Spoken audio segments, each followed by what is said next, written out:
تو وہاں پر ہر جگہ نا بیک گراؤنڈ کے اندر کوئی زمانہ جاہلیت کی چیز ہی نظر آتی. صحیح. کہ زمانہ جاہلیت میں عورتوں پہ یوں ظلم ہوتا تھا, اللہ تعالیٰ نے اس سے نجات عطا فرمائی. یوں ظلم ہوتا تھا, اللہ تعالیٰ نے اس سے نجات عطا فرمائی. یہاں جو بیک گراؤنڈ ہے وہ یہ ہے کہ زمانہ جاہلیت میں لوگ اپنی بیویوں کے حوالے سے یہ قسم کھا لیتے تھے, جی خدا کی قسم میں اپنی بیوی کے قریب نہیں جاؤں گا. اب یہ قسم کھا لی, 4 مہینے نہیں جاؤں گا یا کبھی نہیں جاؤں گا. اب نہ تو بیوی کے قریب جا کر اس کے حقوق پورے کرتے اور نہ اسے طلاق دیتے. اب نہ طلاق دی کہ عورت اس سے جان چھوٹے تو وہ کسی اور کے پاس چلی جائے, کسی اور جگہ نکاح کر لے, اور جگہ ٹھکانہ اس کو مل جائے. نہ وہ اس کے حقوق ادا کرتے اور عورت کو اذیت کے اندر مبتلا کرتے.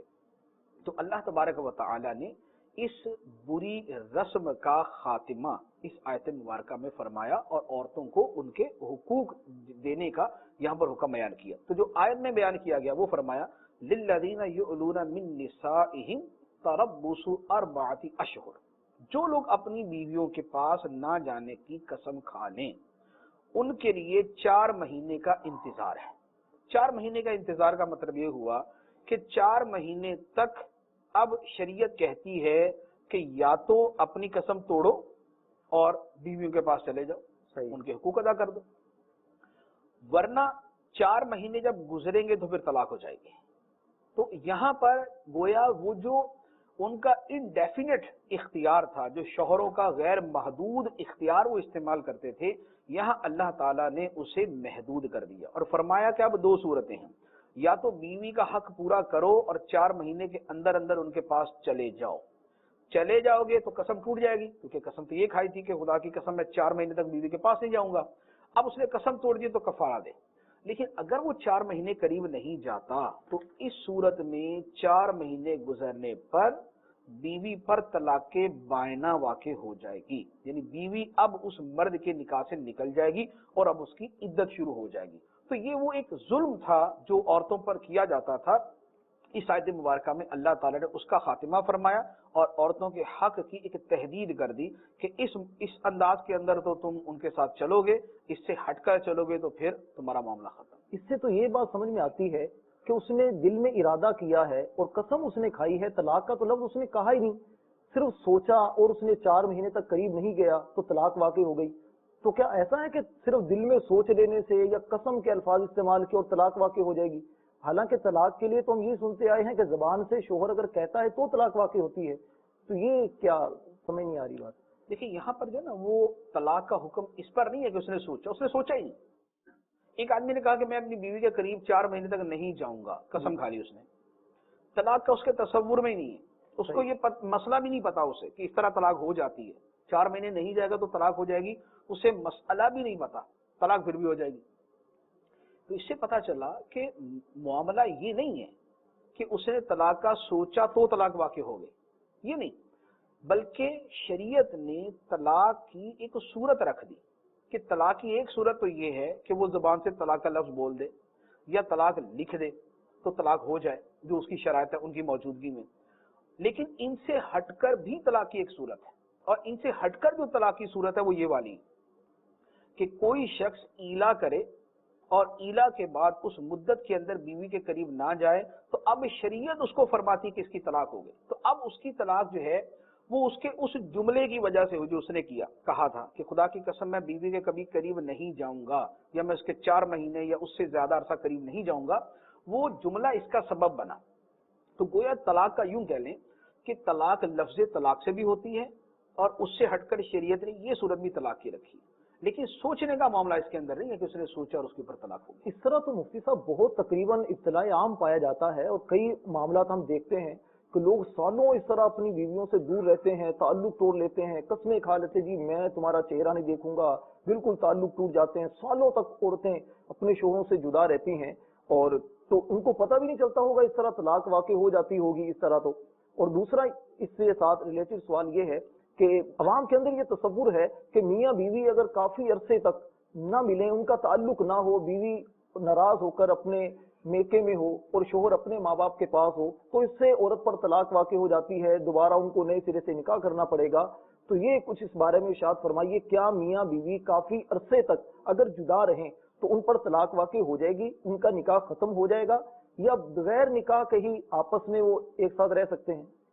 دیکھیں اس کی بہت ساری صورتیں ہیں، طلاق اسی صورت میں جو یہاں بیان کی، ٹھیک ہے۔ دور رہنا خوشی سے بھی ہوتا ہے کہ شوہر کمانے کے لیے باہر چلا گیا، اب وہ 6 سال 10 سال 15 سال باہر گیا ہوا ہے، بیوی یہاں پر ہے، راضی خوشی ہے، دونوں راضی ہیں اس کے اوپر، تو کوئی طلاق نہیں۔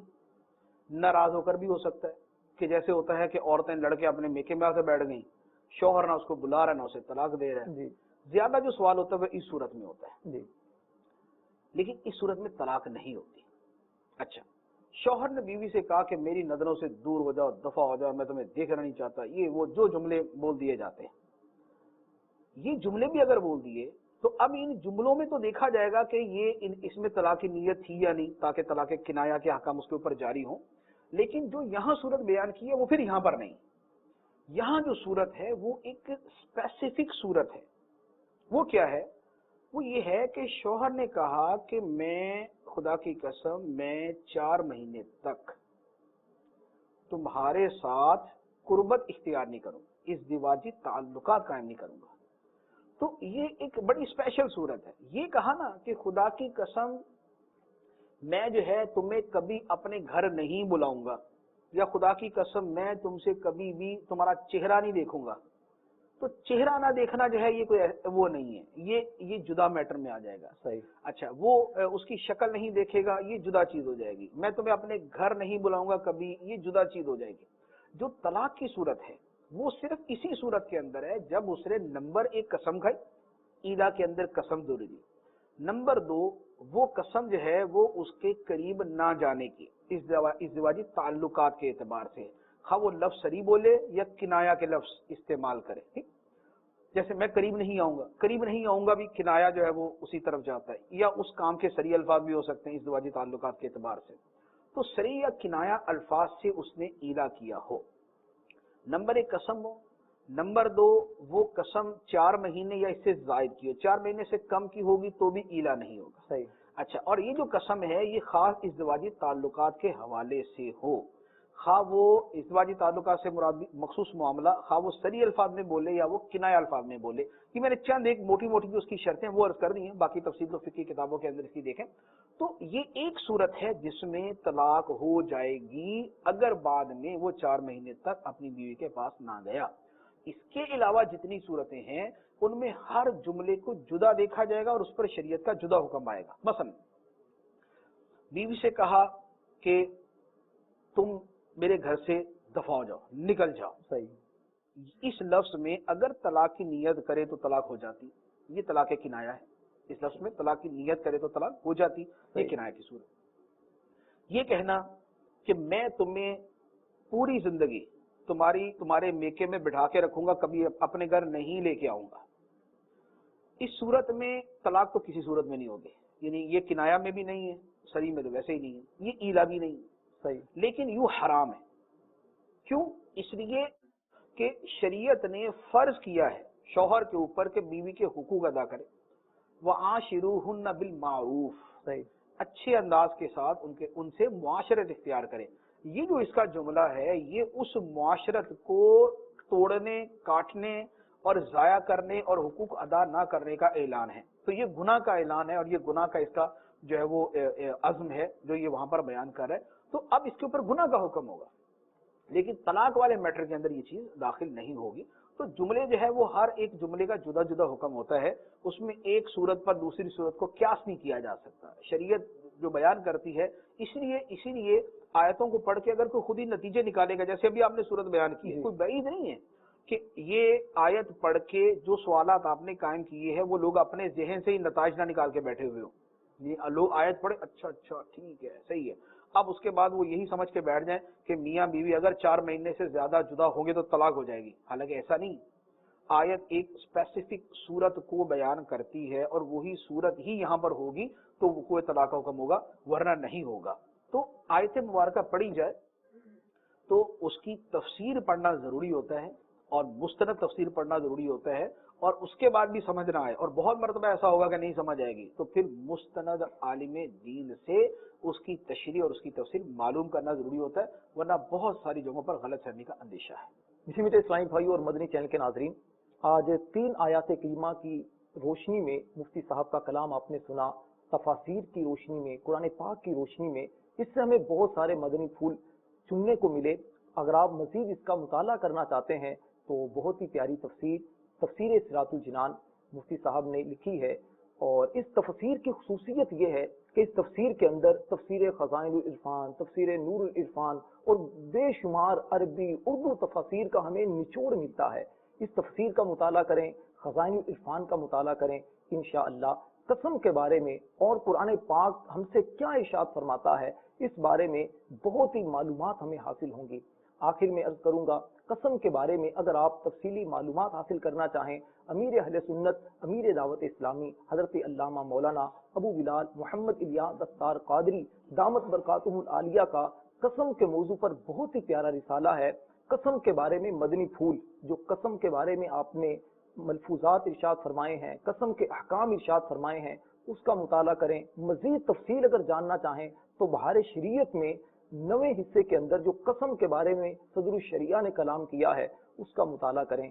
اللہ تبارک و تعالیٰ سے دعا ہے اللہ تعالیٰ ہمیں عمل کی توفیق عطا فرمائے، آمین بجاہ النبی الامین صلی اللہ تعالی علیہ وسلم۔